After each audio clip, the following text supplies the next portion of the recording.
Mai esasperati come in questo momento. Per i dipendenti ACTV la situazione è critica e si temono molti tagli soprattutto per i posti di lavoro.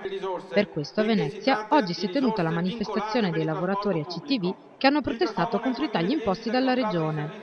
Il finanziamento regionale è tra i più bassi in termini assoluti per le regioni delle stesse dimensioni economiche e demografiche, eppure per il chilometro percorso 1,2 euro per chilometro. La scarsa lungimiranza politica ha prodotto città sempre più invivibili, con alti tassi di inquinamento e con una congestione urbana difficile da tollerare per il benessere collettivo di un territorio. Molti sono stati i punti sottolineati dai rappresentanti sindacali e dei lavoratori.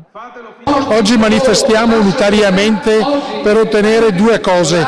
La prima, risorse. Mancano 23 milioni di euro per garantire i servizi minimi ai pendolari veneti. Il secondo elemento, serve un piano industriale che riordini il settore.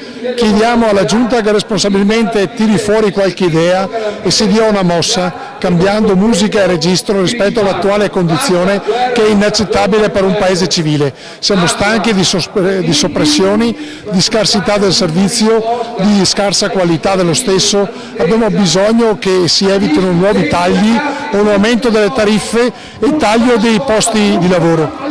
È una manifestazione riuscita, una grossa partecipazione, la preoccupazione dei lavoratori è molto alta perché gli ultimi tagli della Regione Veneto colpiscono fortemente le aziende e quindi è necessario che la Regione Veneto ripensi e rimoduli il taglio effettuato anche nel 2013 mettendo tutte le risorse stanziate dal governo al trasporto pubblico locale.